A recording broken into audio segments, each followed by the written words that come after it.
Thank you, Mr. Chairman. And I want to thank you for the site visit that we had at Butler, Pennsylvania yesterday. It was very eye-opening, educational. I agree with the ranking member's comments in terms of, after 9/11, after 9/11, connecting the dots and federal, state, and local working together was the answer. I led a joint terrorism task force when I worked at the Department of Justice, and I also was involved in national security events, so I kind of know how these things operate. My question is to Colonel Paris. It's standard practice that the lead federal agency will come in and meet with the state and locals regarding the security plan before the event, prior to the event. Sir, did you participate or did your department participate in that? So I did not participate. As I stated earlier, there were two commanders dedicated to those two primary roles, the motorcade and the staffing of the posts on site within the secure perimeter, as well as a state police area commander. So just as a way of background, our area commander that covers multiple troops in that area of the state, out of nearly 5,000 troopers, there are only 4 area commanders. So that major was present for the walkthrough on the 11th. And were your troopers assigned inside the perimeter or outside? Inside, sir. Inside. And was the outside within the jurisdiction of the local police? So just as a point of clarification, there were 2, on the operations plan, there were 2 marked cars that were assigned roving duties, which would primarily, as the name implies, be outside of the secure perimeter on roadways, responding to incidents that potentially could occur as a result of a congregation of that many people. But so we saw, we actually walked onto the roof where the sniper was. A clear, eyes-on, clear shot of the president. A tree blocked the Secret Service's view. This kid did some investigation. He had a drone out there days prior, got an aerial surveillance of the premises. And that position was probably the best position outside the perimeter as far as I could tell. There was also a water tower that would have been a perfect spot for Secret Service. Were you aware of any presence of Secret Service in this water tower? I was not. And you're aware of what I'm talking about?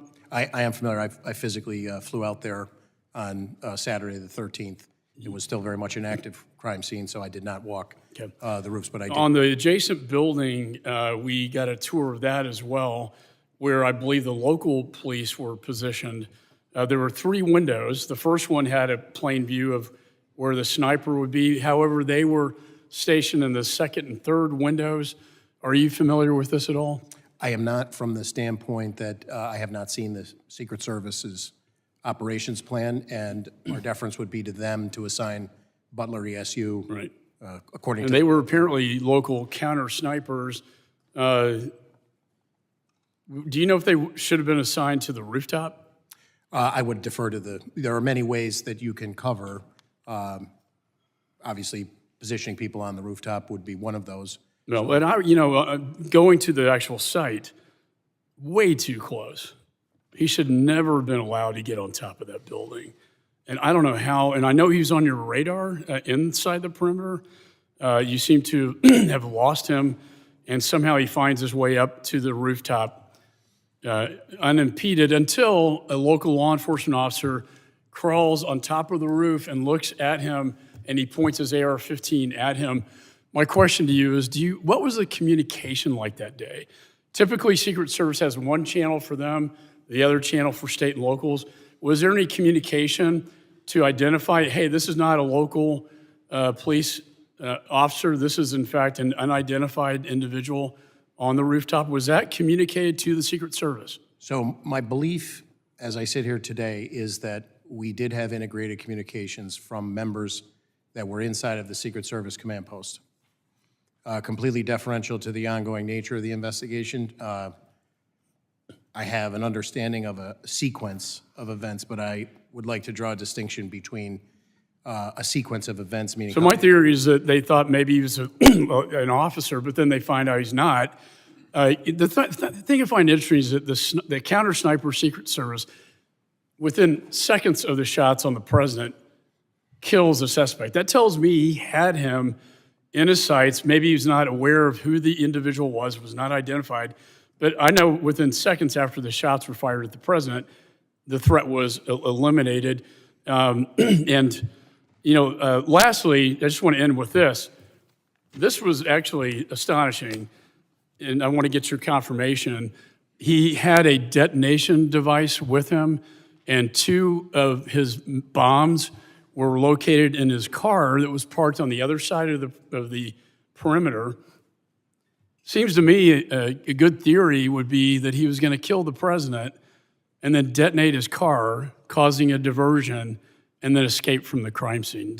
Are you aware of any of this? I am aware of the presence of the device on his person. We were aware of that very early on, and that was a serious tactical consideration in the hours in the immediate aftermath as we worked that crime scene. But to your point about his ultimate theory or what his ultimate motivation was, that remains under investigation. And he had a rangefinder on him as well. That's a big red flag. I yield back.